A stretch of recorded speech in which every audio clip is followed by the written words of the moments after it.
tulifika katika sehemu ambayo Nabii Yusuf anaingia katika almihnatu thalitha warabi'a, mtihani wa 3 na wa 4. Mtihani wa kwanza ni ule wa kuchukiwa na ndugu zake na kuhusudiwa na hatimaye kutupwa katika kisima. Ule ulikuwa mtihani wa kwanza. Alikaa katika kisima kwa muda wa siku 3 ndani mule, na siku ya 3 akaokolewa na wasafiri waliokuwa wanatoka Madian kwenda Misri, na wakamuuza, na kwa kumuuza ikawa ni mtihani mwingine wa pili, almihnatu thania, kuuzwa kwa bei poa kama vijana wanavyosema, darahima ma'duda wa sharawhu bi thamanin bakhsin. Darahima ma'duda, dirham 20 tu ndizo zilizotumika katika kumuuza Nabiiullah Yusuf alayhi wa ala nabiyina salatu wassalam. Almihnatu athalitha, mtihani wa 3 ni mtihani aliyoukuta Nabii Yusuf katika nyumba ya mfalme, yani nyumba ya waziri wa mali, nyumba ya Aziz. Azizu Misri sio mfalme bali ni waziri wa fedha. Mtihani wa kutongozwa, mtihani wa kutaka kubakwa, mtihani wa tendo chafu la zina, na huu ulikuwa ni mmoja katika mitihani mizito ambayo alifaulu Nabiiullah Yusuf alayhi wa ala nabiyina salatu wassalam. Na tulifika tukaizungumzia kanzu yake, tukasema kanzu imekuwa ni kizungumzo, ni gumzo kubwa sana katika kisa hiki. Kanzu iliyotumika kama ushahidi wa kupotea au kuliwa na mbwa mwitu, hiyo ikatumika kama ushahidi wa uongo, hakuliwa na mbwa mwitu. Kanzu hiyo ikatumika kama ndio baraa, ndio ushahidi wa kuto mtendea maovu mke wa Aziz Misri. Ndugu zangu Waislamu, mwanamke aliyemfanyia mambo haya Nabii Yusuf alisikitishwa sana na kauli zinazoenea katika mitaa juu ya tendo alilolifanya. Hapa ndipo tulipofika, na leo ndipo tutakapoondokea insha Allah. Qur'ani inasema nini kuhusu ishaa, habari zilivyoenea katika mitaa ya Misri na vitongoji vyake, hususan katika wale wanawake katika tabaqatun raqiya. A'udhu billahi minash shaitanir rajim. Bismillahir rahmanir rahim. وقال نسوة في المدينة امرأة العزيز تراود فتاها عن نفسه قد شغفها حبا إنا لنراها في ضلال مبين. قرآن نسمعه.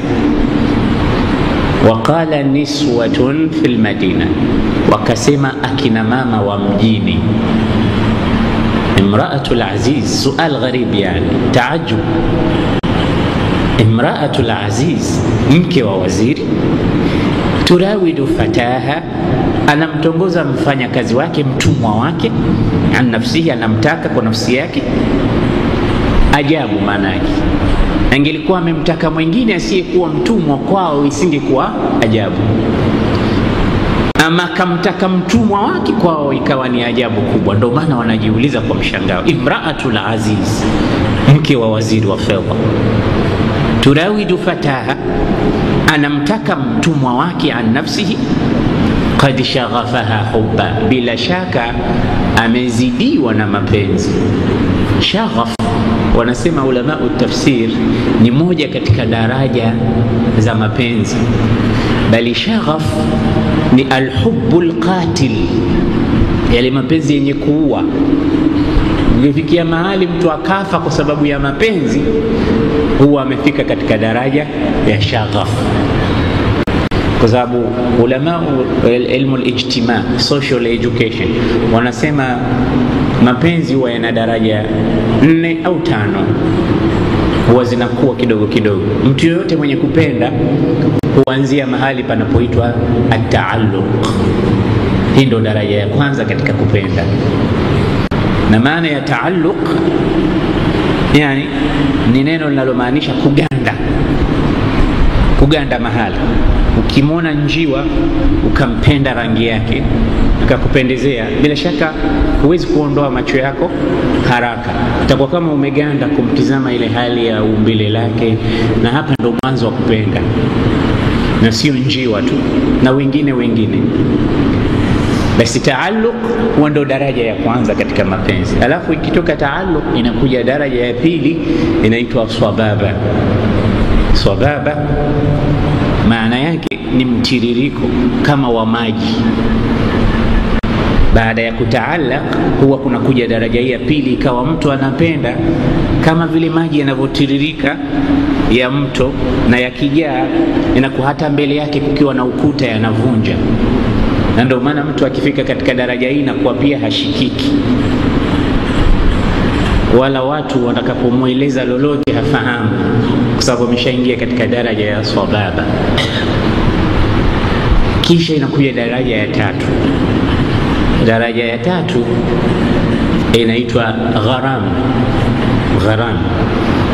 Na gharam maana yake ni kulazimika kuwa na kitu pamoja bila kukubali ile kuwa mbali nacho. Gharam, na neno hili limekuja katika suratul Furqan, walladhina yaquluna rabbana isrif anna adhaba jahannama inna adhabaha kana gharama. Ya Rabbi, tuepushe na moto wa jahannam, hakika adhabu hiyo ni yenye kumlazimu mtu, habanduki katika moto, yupo tu wala huepukani nao.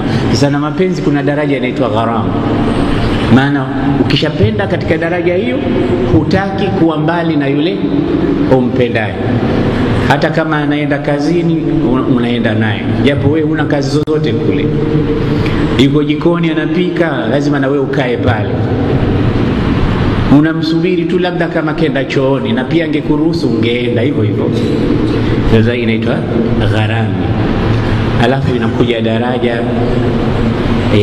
ya nne, inaitwa shaghaf. Ndo hii daraja shaghaf. Hii ndo mapenzi ya kuua, hubbul qatil, na ndio yaliyotajwa hapa, ndo walioyazungumza wanawake, sema qad shaghafaha hubba. Huyu mwanamke kazidiwa na daraja hii ya nne ya mapenzi. Alafu kuna daraja ya mwisho, hii ni daraja ya tano katika kupenda, inaitwa ishq. Ishq ni kupenda mno. Sasa daraja hizi zote mtu akiwa nazo inakuwa hatari, na hasa ikiwa mapenzi yenyewe sio mahala pake. Ndio maana unaona mtu hataki kusikia kauli yoyote anayoambiwa, bwana huyu hakufai, ananifaa huyo.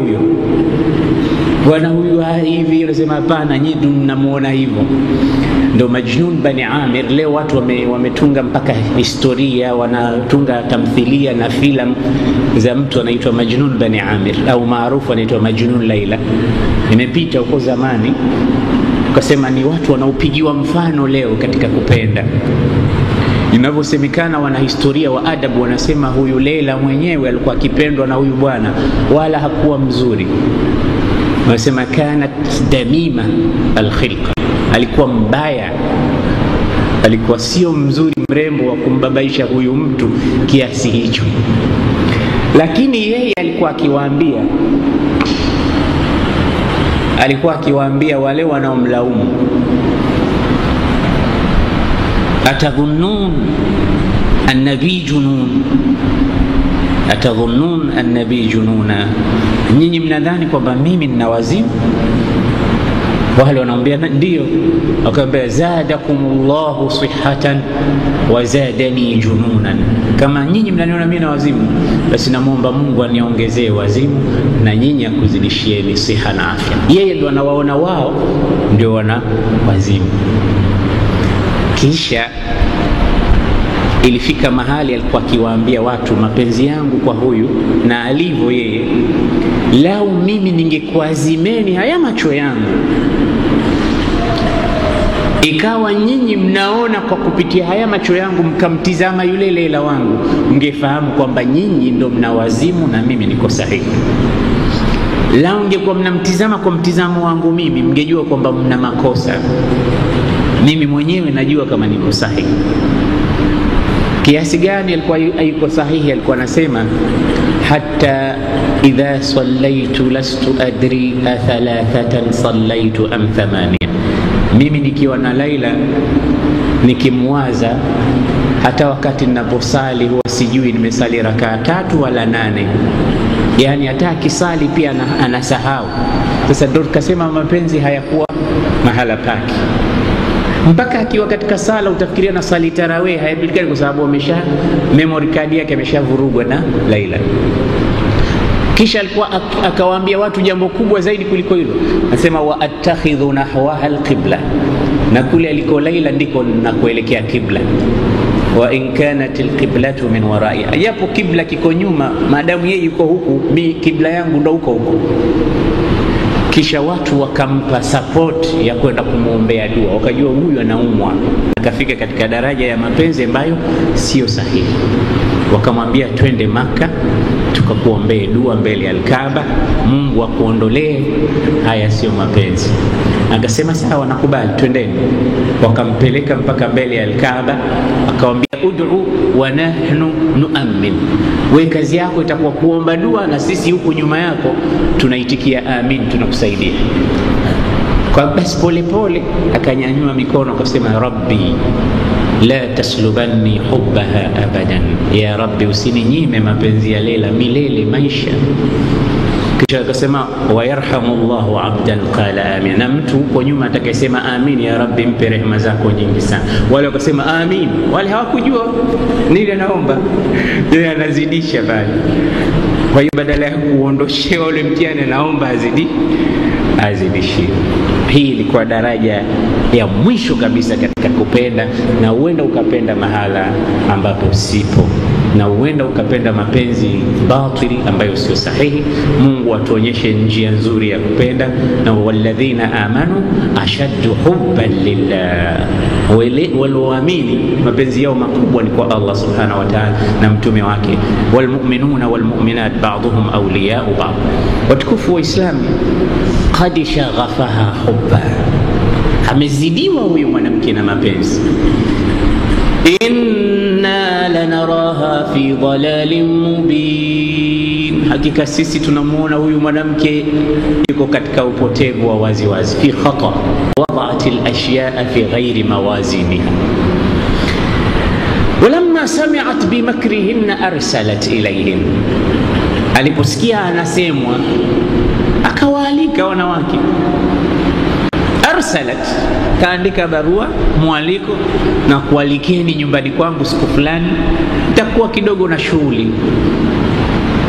Arsalat ilayhinna wa a'tadat lahunna muttakaa, kisha akawaandalia matakia, viti vya kifahari.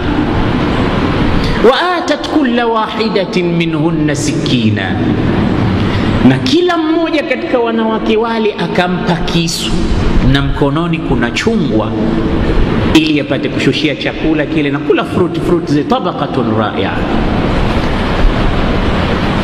Wa qalat ikhruj alayhin, kabla hawajashtuka nini alichopanga, huko alikuwa kishapanga milango ifunguliwe na Nabii Yusuf apite mbele yao.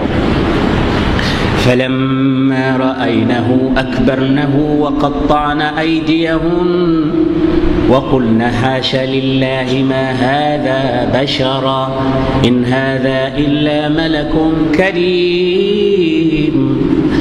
Alipopita Nabii Yusuf, bumbuwazi iliwapata, na badala ya kumenya machungwa yao wakamenya viganja vyao vya mikono, bila ya wao kutambua wanachokifanya nini. Huu ndio uzuri wa Nabii Yusuf. Bali baadhi ya mufassiri al-Qur'ani wanasema katika mubalagha ya kuutaja uzuri wake, alikuwa akipita katika ukuta basi ile nuru yake kama mfano wa jua linapokuonyesha kivuli wewe, basi ilikuwa ikimuonyesha Nabii Yusuf katika ukuta, ile nuru ya jamali ya uzuri wake alivyokuwa. Ala kulli hal, yote hii inaonyesha uzuri alompa Mwenyezi Mungu Subhanahu, na mtume wetu alithibitishia hilo. Sema wa raaitu Yusuf, ilipokwenda Mi'raj nilimuona Yusuf, wa idha qad u'tiya shatra aljamal, na nikamuona Mwenyezi Mungu amempa nusu ya uzuri. Yani ni kama embe limekatwa pande mbili, upande mmoja sisi sote ndio uzuri tukachangia huko, na upande mmoja wa Yusuf peke yake, ndio maana ya shatrul jamal.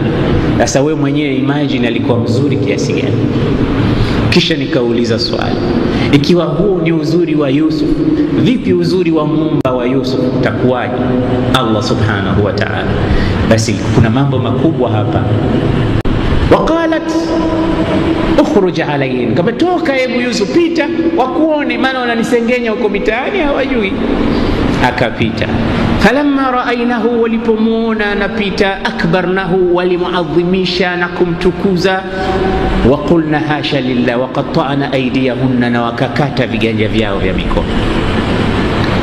Wa qulna hasha lillah, wakasema haiwezekani kabisa, hasha lillah, ma hadha bashara, huyu sio binadamu, haiwezekani kwamba huyu ni kiumbe. Uzuri kama huu hawezi kuwa nao mwanadamu. In hadha illa malakun karim, hakuwa huyu. Hapa kumetumika vyombo vizito vya kilugha, maana imetumika in shartiya, lakini in ikija mbele yake adatu hasri ya nini, ikija adatu alistithna illa huwa imevunjwa hii in. Basi hapa wanawake walisema haiwezekani kuwa ni binadamu huyu, ila atakuwa ni malaika. Tena malaika mwenyewe sio yule malaika yeyote tu, karimu, yule malaika ambaye mtukufu, wale waliokuwa karibu sana na Mwenyezi Mungu Subhanahu wa Ta'ala. Imratul Azizi mbinu zake zikawa zimeshaiva. Alichotaka kuwafikishia ni message kwamba nyinyi mnanisema bure, lakini hamjui kilichonishughulisha mimi, na laitani mngejua basi nanyi pia mngemtaka. Kadhalikunna alladhi lumtunnani fihi wa laqad rawatuhu an nafsihi fasta'sa. Akawaongeza na lengine, pamoja na uzuri huo mliouona, huyo ndo yule ambaye mnanizungumza mimi kwamba nilimtaka, na kweli nilimtongoza. Na uzuri mliouona si peke yake, ana sifa ya ifa, sifa ya kutotaka machafu. Ni moja katika sifa nzuri kwa wanaume na kwa wanawake pia. Ana sifa ya kujizuia, pamoja na sifa ambayo mmempa na mmemuona nayo ya umbo alilokuwa nalo. Wala qad rawatuhu an nafsihi fasta'sa, ana sifa ya ifa ambayo ni sifa nzuri sana kwa watu. Na akiwa hatoendelea kunisikiliza, basi ataendelea kukaa jela na atakuwa miongoni mwa watu wanyonge sana. Wale waliposikia hivyo wakamwambia Yusuf, kubali, na sio kumkubalia yeye tu, na sisi pia utukubalie, na si yeye tu anakutaka, na sisi pia tunakutaka. Nabii Yusuf kabidi amuelekee Mwenyezi Mungu Subhanahu wa Ta'ala. Alimuelekea kwa kusemaje? Qala rabbi as-sijnu ahabbu ilayya mimma yad'unani ilayhi wa illa tasrif anni kaydahunna asbu ilayhinna wa akun min al-jahilin. فاستجاب له ربه فصرف عنه كيدهن إنه هو السميع العليم. أنا سمع ربي مولا السجن جيلا ahabu ilayya, inapendeza kwangu, mimma yad'unani ilay, kuliko hayo wanayoniita niyatende. Alikhiyari kwenda jela kuliko zina. Allah alikhiyari kufungwa, maana mahala pa udhalilifu mkubwa ni jela. Saa nyingine afande anakupiga rungu, ukiuliza kwa nini anakuambia na kuhesabu, hata hesabu zenu kwa rungu. moja, mbili kwa rungu. Na mkipangwa taburi ukisema ai nimeumia, afande anasema umenikosesha hesabu, naanza tena mwanzo mpaka mwisho. Mahala pa udhalili. Unalala na mbu, unakesha na mbu, ukitaka kwenda haja ndo hapo hapo. Alhasili inakuwa matatizo makubwa. Lakini Yusuf asema rabbi sijinu ahabbu ilayya mimma yad'unani, bora niende jela kuliko kufanya kitendo hichi kicha. Wa illa tasrifa anni kaidahunna, na kama hutonikinga, maana ukiniachia mimi mwenyewe haya mambo yatanishinda, mimi ni dhaifu. Kwa hiyo usiniache ya Rabbi, nataka support yako, maana ukiniacha nitashindwa, mwisho nitamili kulifanya wanalolitaka na nitakuwa miongoni mwa wajinga. Fastajaba lahu rabbuhu, Mola wake akamtakabalia. Kumtakabalia Mola wake ni kuondoa ile fitna katika nyoyo za wanawake ya kumtamani Nabii Yusuf, ikawa tena hawana habari naye.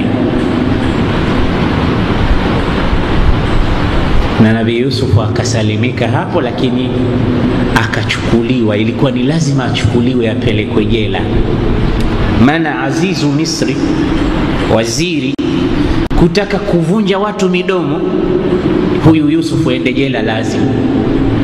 Kwa sababu akiendelea kukaa pale itaambiwa hajachukua hatua yoyote, na kataka kumkosea adabu mke wake na bado anamuacha tu.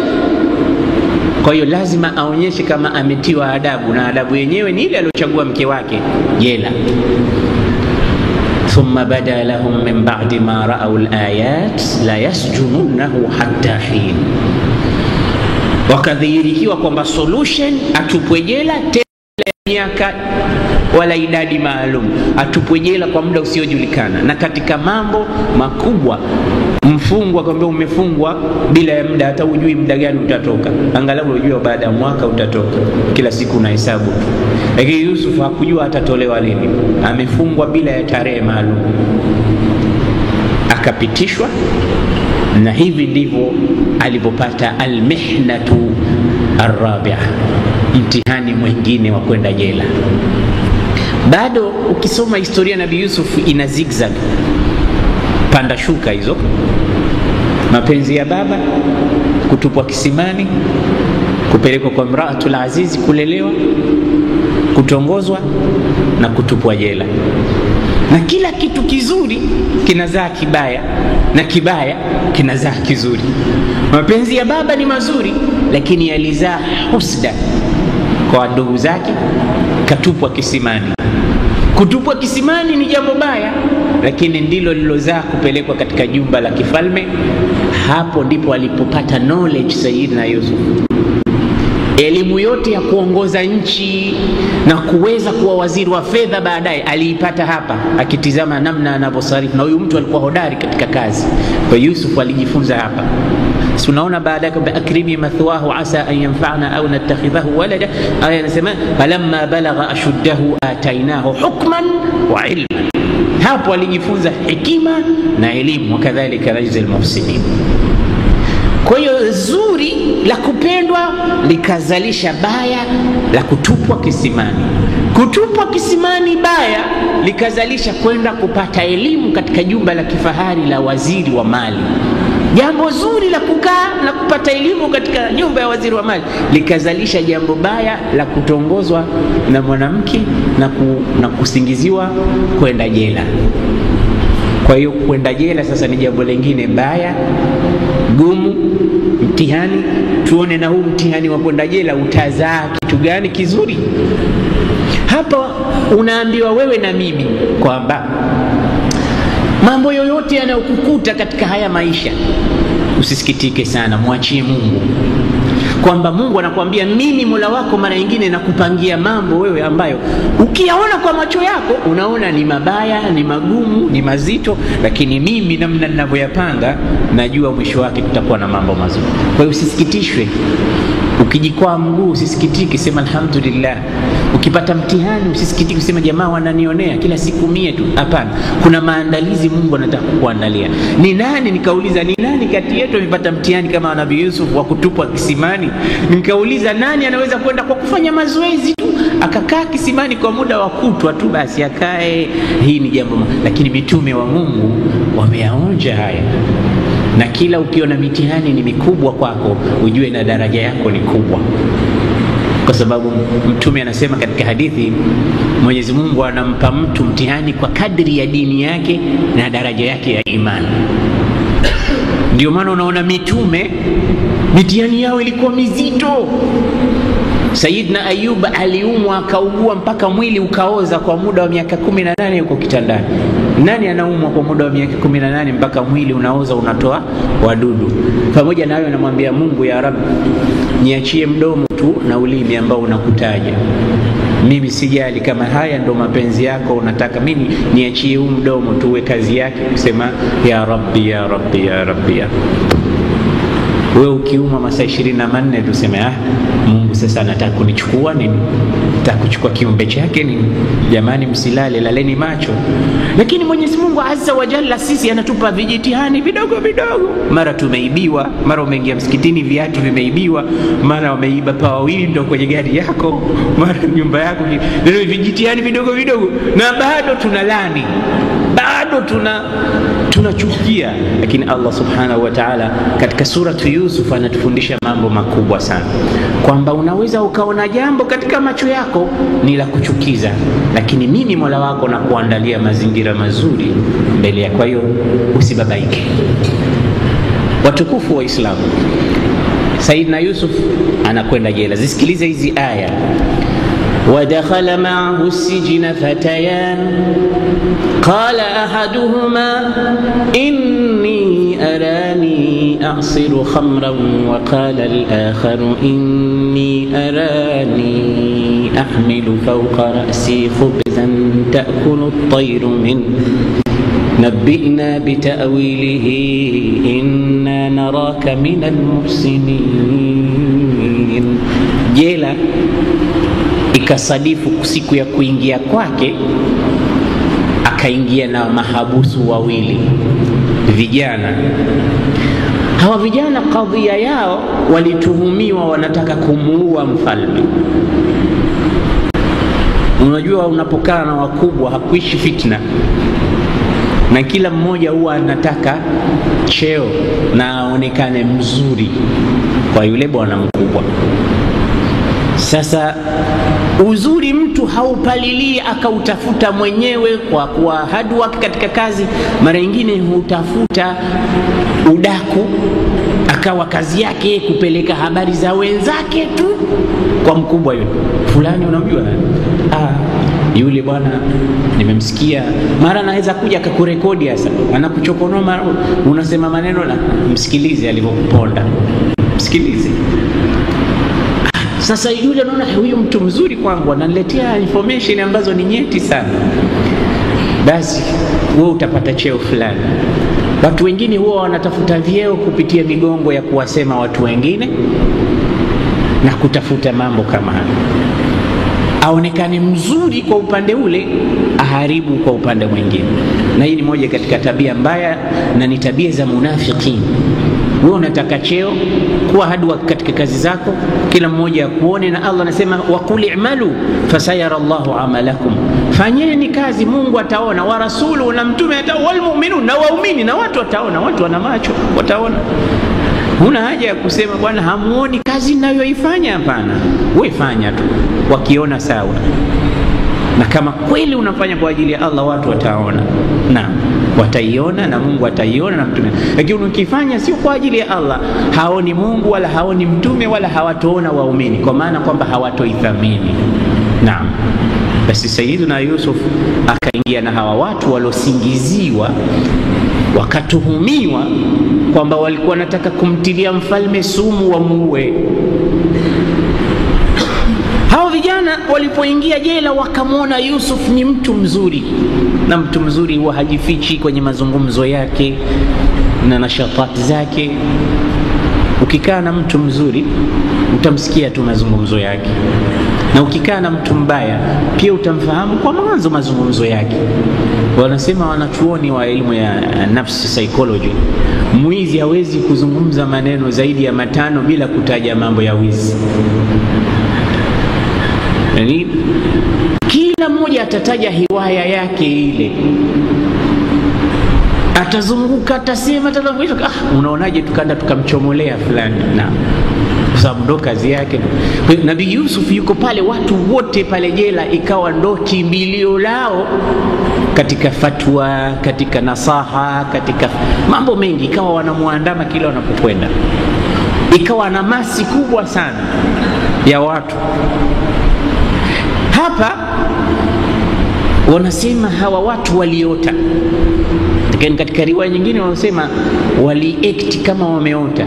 Waliposikia Nabii Yusuf anajua kutafsiri ndoto za watu, akamwambia njoo tumjaribu. Kujaribu kwenyewe, kila mmoja wao akasimulia. Mmoja akamwambia, usiku nimelala nikaota kama nina zabibu, ninazikamua, ninazitengeza pombe. Nini maana ya ndoto yangu hii? Mwingine akasema, usiku nimeota juu ya kichwa changu yupo ndege, na huyu ndege anadonoa mkate juu yake. Nini maana yake? Sasa Nabii Yusuf akawa ameshajua maana ya tafsiri ya ndoto hizi, hata kama hawakuota wale, lakini anajua mtu akiota anakamua pombe, anakamua zabibu ni nini, na anajua mtu anapokula kunguru juu ya kichwa chake ni kitu gani. Akafahamu kwamba hizi ndoto mmoja wao imeshamuelekea ni hatari kwake. Huyu aloota juu ya kichwa chake kuna ndege. Pale pale Yusuf akatanabba kwamba huyu atauawa, na mwenyewe hajijui, lakini yeye ameshajua kwamba huyu ndoto yake ni message kwamba atakuja kunyongwa. Sasa ikawa anataka kuwatafsiria ndoto, lakini angalia katika tafsiri ya ndoto yenyewe alianzia mbali, kwa sababu alitaka kumliwaza huyu mtu kwanza kabla ya kumpa tafsiri ya ndoto. Angalia kama unamsahafu katika suratu Yusuf, anasema wadakhala ma'ahu sijna fatayan qala ahaduhuma inni arani a'siru khamra وقال الآخر إني أراني أحمل فوق رأسي خبزا تأكل الطير منه نبئنا بتأويله إنا نراك من المحسنين. Tueleze tafsiri ya ndoto, sisi tunakuona wewe ni mmoja katika watu wema. Yeye akaanza kusema, qala la ya'tikuma ta'amun turzaqanihi illa nabba'tukuma bita'wilihi qabla an ya'tiyakuma dhalikuma mimma 'allamani rabbi inni taraktu millata qaumin la yu'minuna billahi wa hum bil akhirati hum kafirun. Mimi nitakutafsirieni ndoto zenu hata kabla chakula hakijaja, kabla hamjala, na nina uwezo hata wa kukuambieni mtakula nini leo hata chakula hamjaletewa bado. Mimi msinione hapa nilipofika, sikufika hivi hivi. Inni taraktu millata qaumin la yu'minuna billah, nimeacha mila za watu ambao hawataki kumwamini Mwenyezi Mungu. Wa hum bil akhirati hum kafirun, na wao ni makafiri kwa kuikufuru akhira. Wattaba'tu millata abai, mimi nimeifuata mila ya baba zangu Ibrahima wa Ishaqa wa Yaqub. Baba zangu ni hao Ibrahim, Ishaq na Yaqub, kwa sababu Yusuf ni kitukuu cha Nabii Allah Ibrahim. Ibrahim amemzaa Ishaq, Ishaq akamzaa Yaqub, na Yaqub akamzaa Yusuf. Ma kana lana an nushrika billahi min shay, sisi hatukumshirikisha Mungu hata siku moja. Anataka kukupa wewe usafi wa maisha, unataka fuata utaratibu huu, acha ushirikina, acha kuabudu asiyekuwa Allah, kuwa mtiifu mbele ya imani sahihi ya la ilaha illa Allah, utafika mbali. wattaba'tu millata abai Ibrahima wa Ishaqa wa Yaqub ma kana lana an nushrika billahi min shay dhalika min fadli llahi alaina. Halafu hapo hakuringa Yusuf, akusema hivyo ndivyo tulivyo sisi, ukoo mkubwa, sisi kabila kubwa, sisi ni watu werevu. Walisema la dhalika min fadlillahi alaina, hizo ni fadla za Mwenyezi Mungu kwetu. Mungu ndo alotufikisha hapa, hatukufika hapo kwa werevu wetu, fadla za. Na ukiona mtu ni tawadhu, hakuna mtu hodari kama mimi, na ukiona mtu namna hiyo anapita mahala sipo. Lakini dhalika min fadlillahi alaina, hizo ni fadla za Mwenyezi Mungu juu yetu. Wa ala nasi, na kwa watu wengine wote, walakinna akthara nasi la yashkuru, lakini watu wengi hawashukuru. Ya sahiba sijin, enyi wenzangu wafungwa, wafungwa wenzangu, mahabusu wenzangu, arbabun mutafarriquna khairun am Allahu alwahidul qahar, niambieni nani bora, miungu mingi au Mungu mmoja? Yani anaanza kutandaza da'wa kwanza kabla ya kueleza nini tafsiri ya ndoto, ili huyu atakapokuja kubainishiwa basi angalau ameliwazika kidogo, amepata tauhidi, amepata namna. Unaona namna alivyokuwa mwerevu Nabii Yusuf. Ni hizi ndo hikima zenyewe. Sio pale pale mtu ameota nimeona kunguru juu ya kichwa chake utakwenda kuuawa. Na alikuwa anaweza kufanya hivyo, lakini unaona kifo wewe ni kitu gani? Kifo ni kitu kikubwa, kifo ni jambo kubwa. Mwenyezi Mungu hapa ametuchallenge sisi wanadamu kwa jambo zito, sio kwa mfalme wala kwa mnyonge wala kwa yoyote. Kifo kinakuja tu, hata uwe super power uwe nani, na siku ya kuondoka kwako wala hakuna mtu atakayeletewa habari. arsala almaliku malakan liqabdi ruhi almaliki faman almaliku. Mmoja alipokufa mfalme Shah, alikuwa mfalme wa Iran, basi mmoja katika wanachuoni anasema arsala almaliku malaka liqabdi ruhi almaliki faman almaliku. Katika msamia anasema mfalme kamtuma malaika kwenda kuchukua roho ya mfalme. Sasa mfalme ni nani? Yani mfalme Mwenyezi Mungu kamtuma malaika kwenda kuchukua roho ya mfalme Shah. Sasa mfalme wa hakika ni nani? Hata kama wafalme nao pia wanakufa, basi nani atabaki?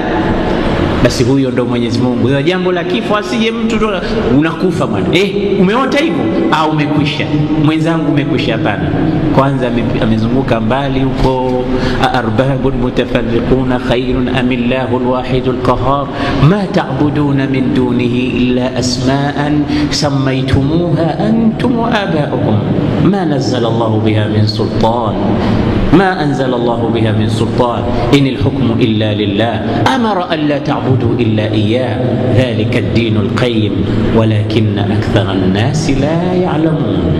يا صاحبي السجن على فساتك جو تفسير أحدكما فيسقي ربه خمرا. أما mmoja wenu, wala hakumtaja ni nani kati ya nyinyi. Angalia bado hekima inatumika bado. Mmoja wenu kazi yake itakuwa ni kumnywesha mfalme pombe, na alijua kwamba atakaa jela kwa muda wa siku 3 alafu atatoka, atarudi katika kazi yake. Kazi yake ni kukamua pombe na kumpa mfalme. Kwa hiyo kumwambia wewe, kwa sababu ndoto ya mmoja wao ni nzito, kitanzi. Sasa sio anamapproach tu kwamba unaenda kufa babangu, hapana. Anamwambia mmoja wenu atamnywesha mfalme pombe. Wa amma al-akharu, na wapili, fayuslabu, atasulubiwa, fatakulu at-tayru min ra'si, ataliwa na ndege juu ya kichwa chake, au ndege atatumia kichwa chake kama meza ya kula chakula.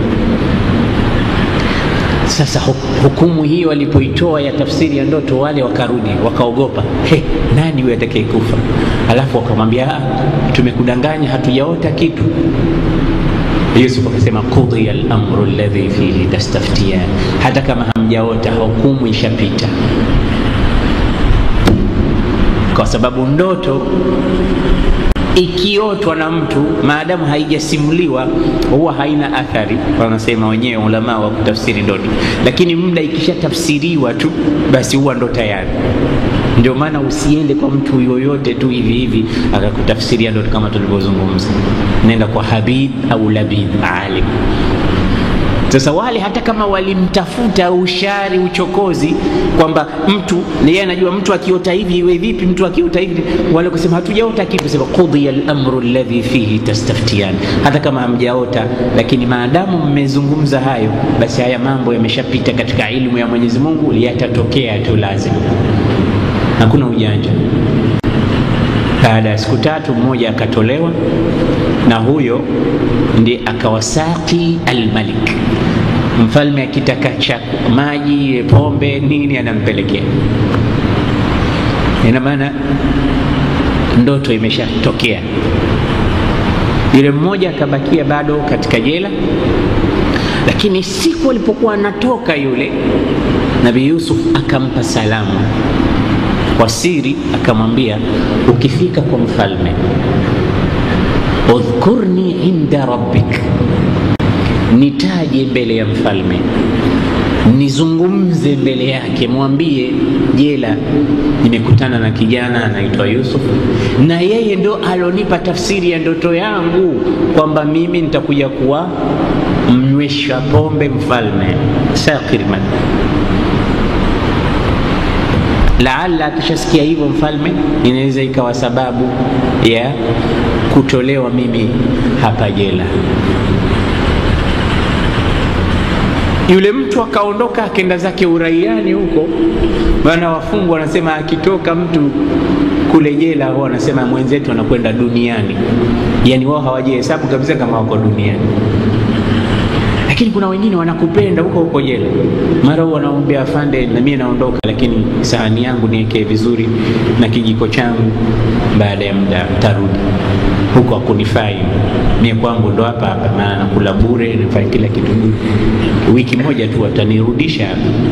Anapofanya kama maskani yake. Na kweli baada ya wiki huyo anarudi. Wewe si ulikuwa hapa hapa? Sasa kule nitakula nini mimi? Anaishi pale kwa mapenzi makubwa. Basi Mtume Yusuf akamwambia udhkurni inda rabbik, nitaje kule mbele ya Mola wako. وقال الذي نجا منهما وادكر بعد وقال للذي ظن أنه ناج منهما اذكرني عند ربك, kamwambia yule alodhani kwamba ataokoka. وقال للذي ظن أنه ناج منهما اذكرني عند ربك, nitaje, msimlie mfalme kisa changu. فأنساه الشيطان ذكر ربي, lakini shetani hatuachi bado. Shetani akasababisha, akamtia wasiwasi huyu mtu mpaka akamsahaulisha kumtaja Yusuf mbele ya mfalme kule. Shetani hakutaka Yusuf atolewe jela, aendelee kusafa huko. Sasa shetani huyu yule tulomzungumza wakati wa Nabii Adam bado anaendelea kufanya kazi, na shetani yule sio tena mpya, ndo huyo leo bado anaishi na sisi. Watu wanakufa, wanazaliwa wengine wanakufa. Hebu niambie, mtu anapokuwa haijui kazi, mathalan hajui kazi ya kufundisha, lakini baada ya miaka 2-3 yule mwalimu anakuwa regular, anakuwa mzuri katika fani, kwa sababu ameshapata experience. Sasa Ibilisi hata kama alikuwa hajui kupoteza watu vizuri, umri alioishi mpaka leo ashapata experience kiasi gani, na yeye alikuwa ni hodari katika fani ya kuwapoteza watu. Kwa hiyo kuna mambo mengine anayafanya ili kuhakikisha bado watu wanasafa, na moja ni ili alimsahaulisha huyu bwana kumtaja Nabii Yusuf mbele ya mfalme. Huyu ndo mfalme mwenyewe sasa, Al-Walid ibn Rayyan au Rayyan ibn Al-Walid. Huyu alikuwa akiishi kwake Nabii Yusuf ni waziri wa fedha, ndo Azizu Misri. Hii ndo tofauti kati ya Aziz na Malik. Akaendelea kuishi jela, lakini jela nzima akaitandika da'wa, na watu wakawa wanafanya tauhidi kule jela, na Uislamu ukaenea, pamoja na kwamba yeye yuko mahala ambapo sio mahala pazuri, lakini alipabadilisha. Na hivi ndivyo Muislamu anavyotakiwa. Mtu akikupa ndimu na lemau, usimwambie unipendi, zichukue zikate, zifanye juice, tia sukari kidogo, alafu mpe uone namna atakapopata kinywaji kizuri. Ndio anasema idha a'taka laymunan, akikupa limau au ndimu usizitupe, zichukue zifanye juice, utie sukari kidogo, weka na mapambo mengine, utaona itakavyokuwa juice nzuri. Kwa jambo lolote linakuja wewe libadilishe. Na mtu yoyote creative kama Yusuf hashindwi la kufanya mahala popote atakapomweka hapo atasurvive, hapo atapabadilisha. Lakini muharibifu wewe mpeleke mahala pazuri atapaharibu. Nabii Yusuf jela kaibadilisha, imekuwa ni mahala salama kabisa pa watu kuishi. Wote wale wakatoka pale muwahidun, wanamtambua Mwenyezi Mungu Subhanahu wa Ta'ala. Na tizama, hivi ndivyo watu wema walivyo. Na ukisoma historia utapata watu walifungwa kama Yusuf, lakini kule jela ndo walipata nafasi, faragha. Sarkhasi, Ibn Taymiyyah, hawa wote fatwa zao na vitabu vyao walitunga wakiwa jela. Mmoja alitupwa kisimani, alitupwa chini ya shimo kule, kakaa basi kule chini ya shimo, yeye alifanya ni mahala maktaba. Alitunga kitabu akatoka na mujalladat, vitabu vyao amevitunga akiwa kule chini ya kisima jela. Sayyid Qutbi ni mmoja katika wanachuoni wa karibuni. Kuna Qur'an inaitwa fi dhilal al-Qur'an, fi dhilal al-Qur'an, katika vivuli vya Qur'an. Hii Qur'ani hii ilitafsiriwa na Sayyid Qutbi akiwa jela, katika serikali ya Misri ilimfunga kule jela, akaanza kutafsiri Qur'an, ndo akatoka na kitabu hicho kinaitwa fi dhilal al-Qur'an. Sasa jela mtu tena anapata mahala pa kusoma Qur'an, pa kuitafsiri, basi miujiza mikubwa, mambo makubwa. Kumbe mtu unasema ukimtia jela unasema ndo na muadhib, kumbe unasema umenipa khalwa, umenipa chemba, sasa umenipa nafasi ya kufanya mambo ambayo nilikuwa siwezi kuyafanya huko kwingine. Ukimpa nini, ukimfukuza katika nchi, yeye ndo umempa nafasi ya kwenda kupata sehemu nyingine ya kustakir. Yani utakachomfanya wewe, basi wewe umemwandalia mazingira mengine, anabadilisha lemao, anakuja na kuwa juice. Kwa hiyo wewe kitu chochote unachopewa, angalia ukisarifu hiki nikibadilishe nini kiwe, unaweza kukibadilisha. Mungu amekupa zana na tuzu zote. Alam naj'al lahu aynayn wa lisanan wa shafatain wa hadainahu najdain. Mungu amekupa haya yote, kazi yake, fanya kazi. Ikhwata al-iman, Nabii Yusuf siku alipotoka huyu bwana akasahau kwenda kumweleza mfalme juu ya kadhia yake. Fa ansahu ash-shaytanu dhikra rabbi falabitha fi as-sijni bid'a sinin, akaishi jela bid'a sinin. Bid'a sinin ni miaka 7 tena bila ya dhambi. Sasa hapa inaonyesha wazi sio kila anayekwenda jela na makosa, na tunatakiwa mara nyingine tuwe tunawazungumza hawa wafungwa, tunakwenda tunawapa mambo ya subra, tunawapa mambo ya taalimu. Ndio maana jela inaitwa mafunzo, maana mahala pa kujifunza watu. Nakumbuka nilipokuwa mwanafunzi kule Kenya, tuliwahi kwenda jela moja sehemu inaitwa Malindi, kwenda kufanya dawa. Basi kwa siku ya Ijumaa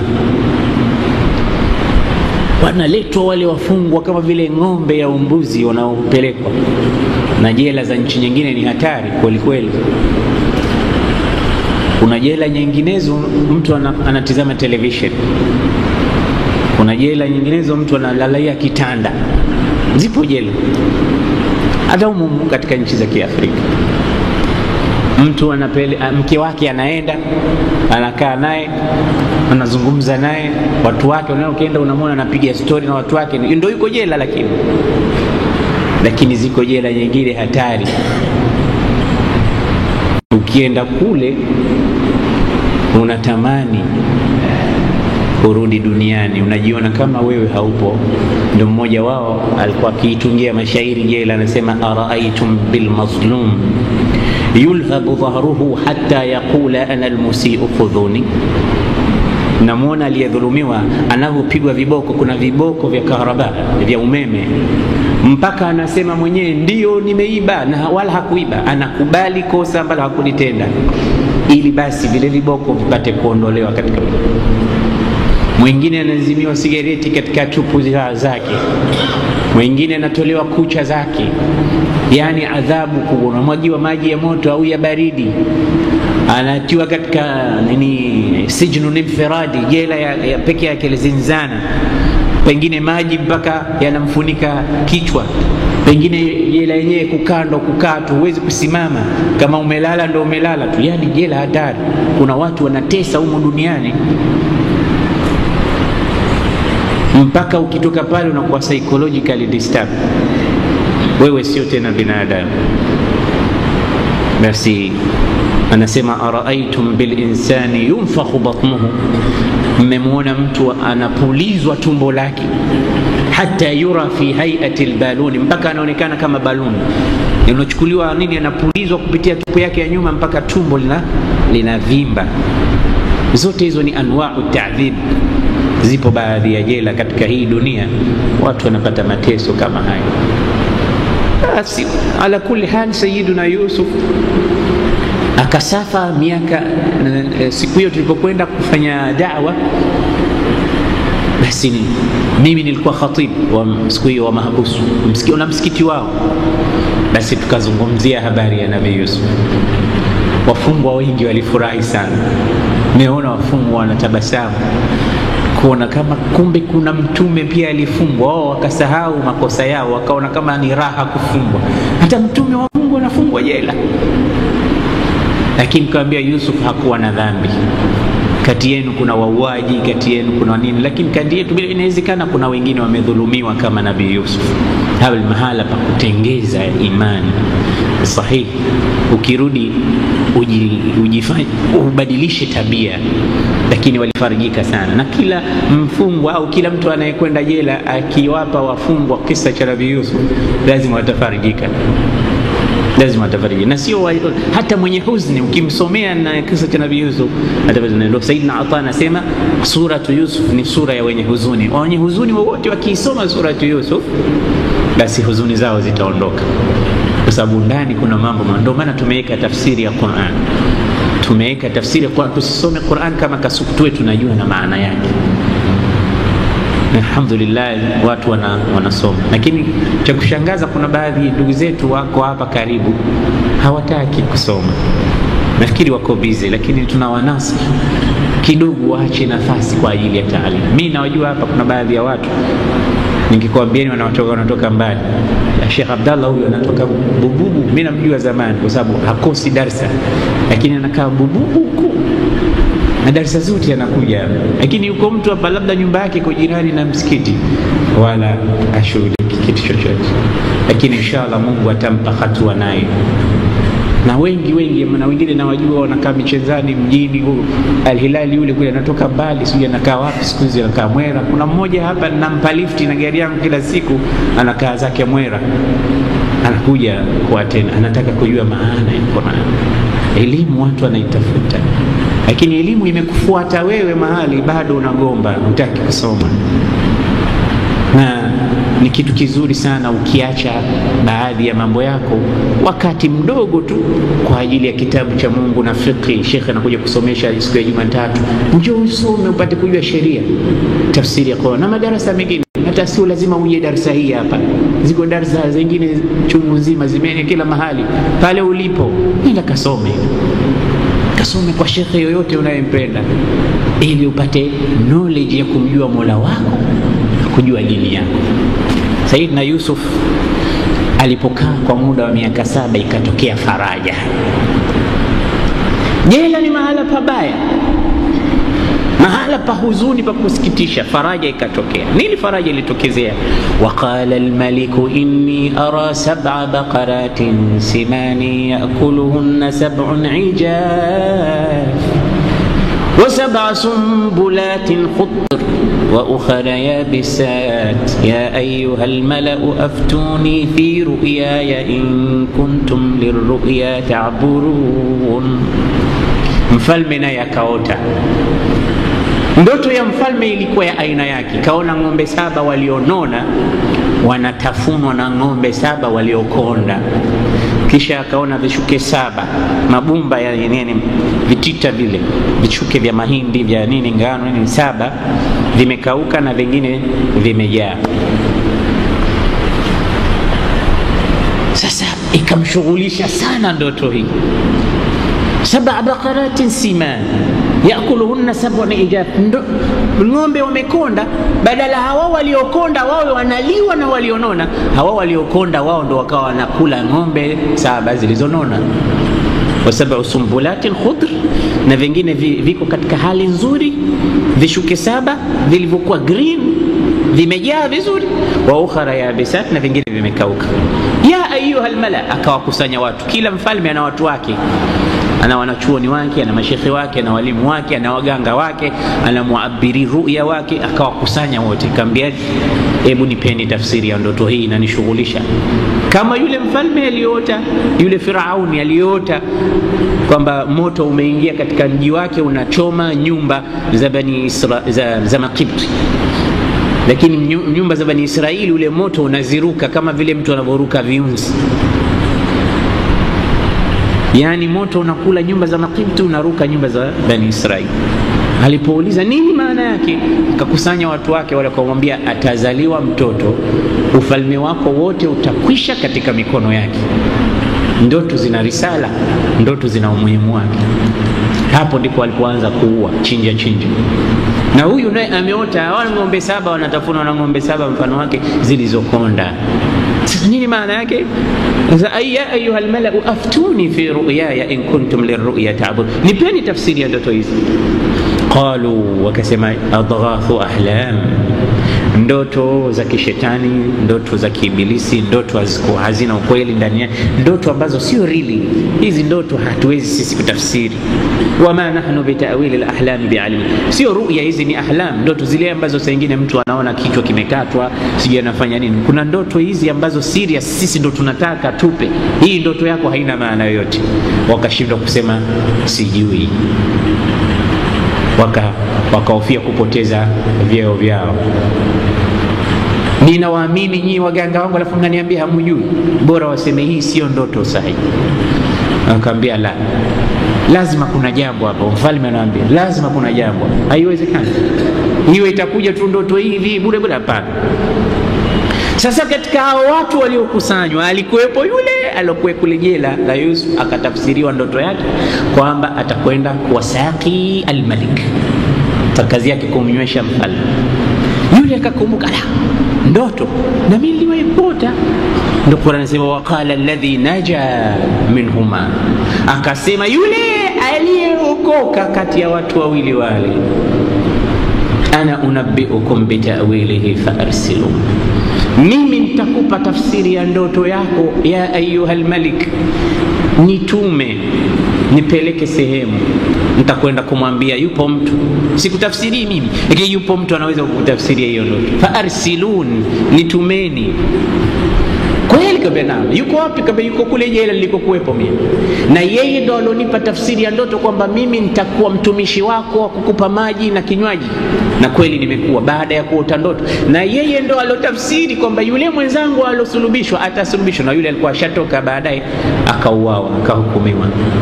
Na kweli akaja ndege juu ya kichwa chake akawa anadonoa vile vile alivyosema Nabii Yusuf. Akamwambia nenda. Yule bwana akafunga safari akaenda zake jela. Mfalme anasubiri. Yusufu ayuha siddiq, alipofika Yusuf, ewe msema kweli. Kwa nini alimuita msema kweli? Kwa yale ulotuambia ni kweli, mwenzangu ameuawa na mimi nimekuwa saqil malik. Sasa amempa jina lingine ayuha siddiq. Aftina, tupe fatwa.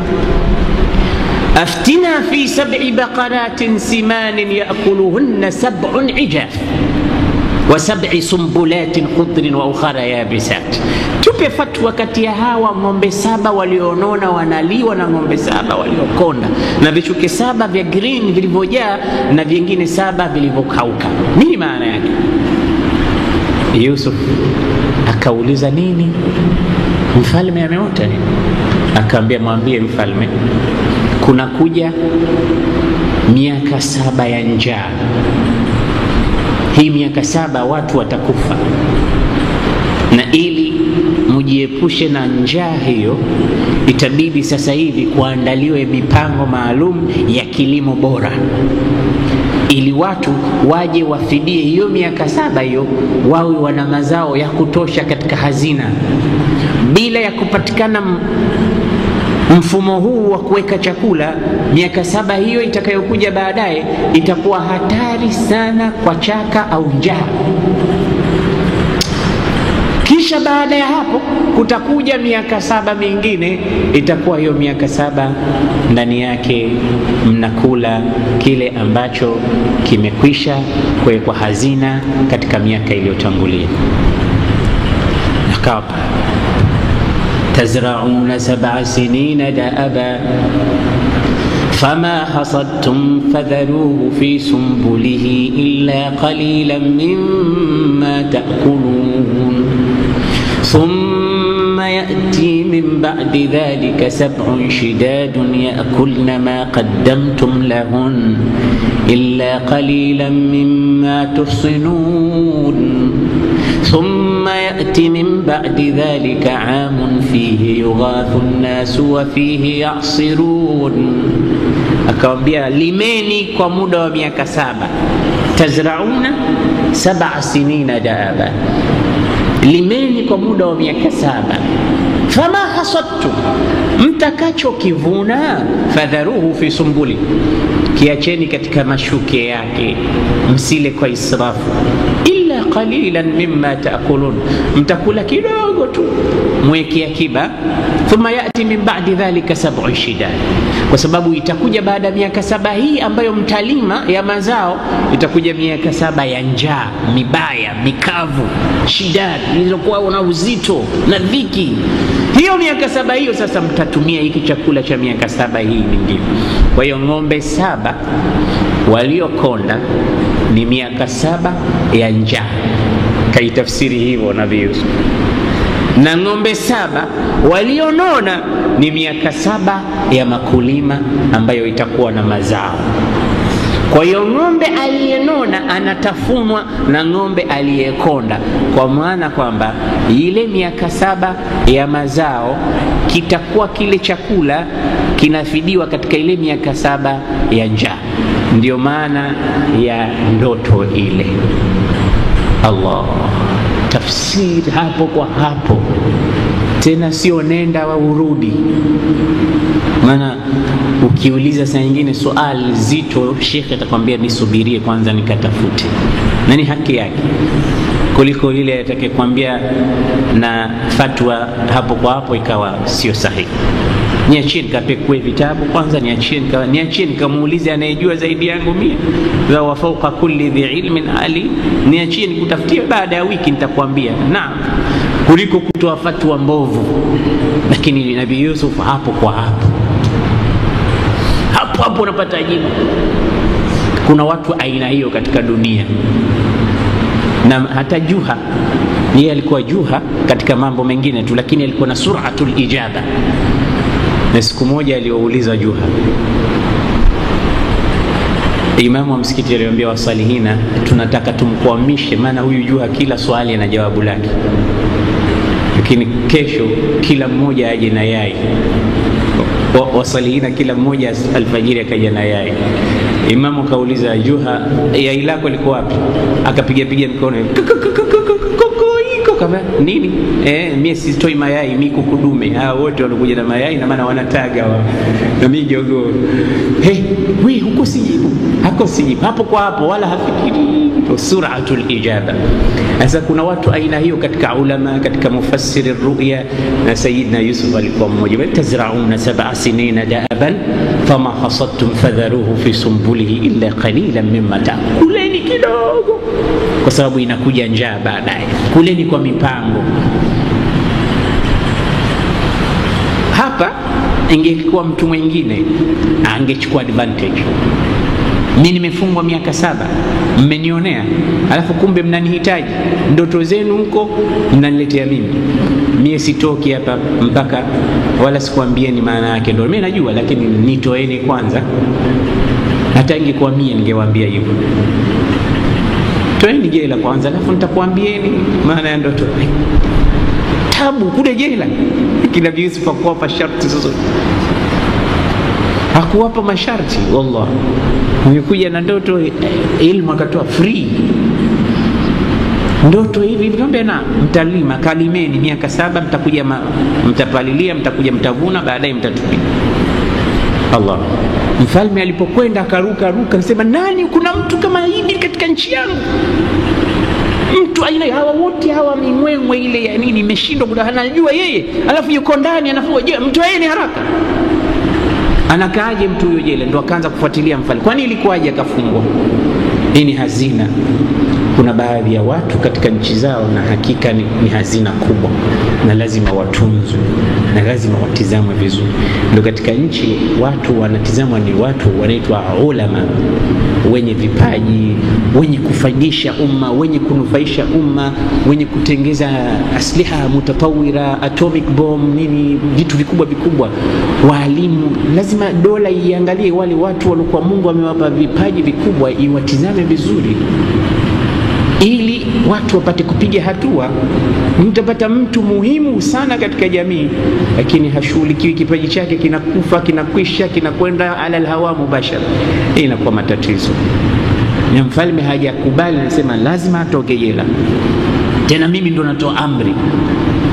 Waqala almalik utuni bihi, ndeteni, nileteni, mtoeni jela. Ala, mtu kama huyu anayetoa tafsiri ya ndoto kama hii, na ametufaa sisi.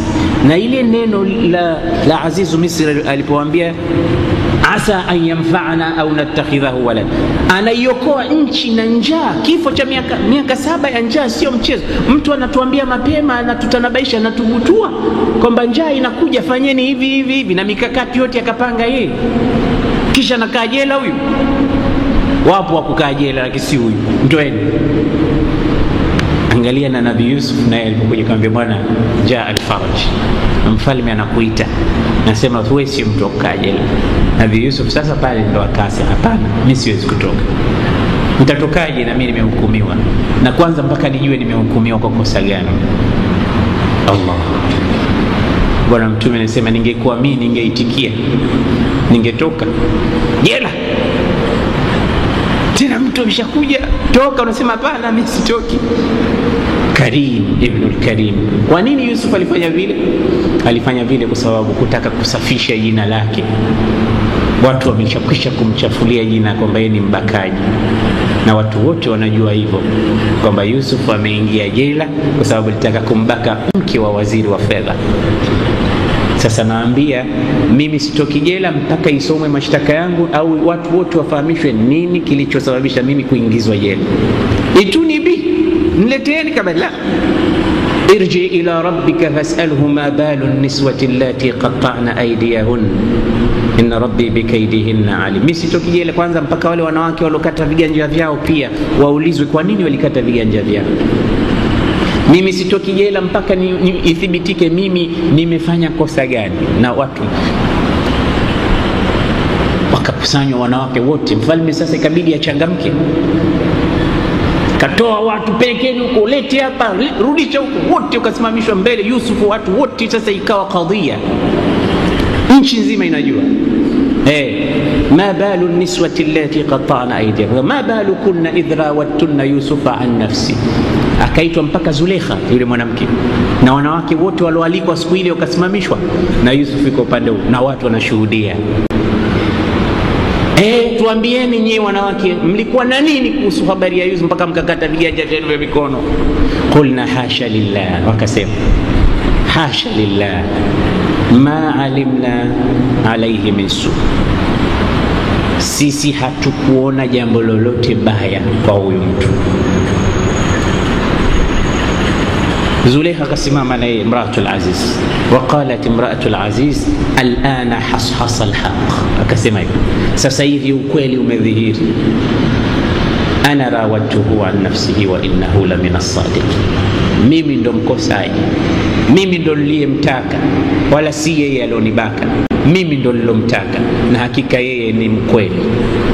وقالت امرأة العزيز الآن حصحص الحق أنا راودته عن نفسه وإنه لمن الصادقين ذلك ليعلم أني لم أخنه بالغيب وأن الله لا يهدي كيد الخائنين. Ajue bosi wangu, ajue babangu. Nabii Yusuf anasema kwamba mimi sikumfanyia khiana kwa mke wake, na Mungu hawaongozi watu wenye kufanya khiana. Mimi sikumfanyia hivyo kwa mke wake, wala sikumtaka mke wake. Mke wake ndo sasa anasema al'ana hashasa al-haq. Kuna mengine fataki kwa radhi huwa bado haijatosha, kwa sababu mshakuchafulia jina kila mahali. Sasa kama anaweza asimame kila mahali aliposimama, akasema fulani mwizi, asimame tena pale, bwana kumbe si mwizi, kama ataweza. Lakini hawezi. Baadaye mtu anamtukana mtu, anamgaya, baadaye bwana nisamee, nimekosa. Hii ndio maana Nabii Yusuf alitaka ijulikane kwa public wote nini alichofanya. Kosa lake yeye nini? Unafungwa tu. Na wote wakakiri kwamba wao ndio wenye makosa, Nabii Yusuf hana kosa. Hapo ndipo alipoamua sasa kutoka jela. Wapi sasa anakwenda Nabii Yusuf? Anakwenda katika hatua nyingine. Mwenyezi Mungu inshallah atujalie minal ladhina yastami'una qawla fayattabi'una ahsana. Kisa cha Nabii Yusuf ni kirefu kidogo, na ndani yake kina maudhui muhimu, na ndio maana tunakwenda hatua hatua.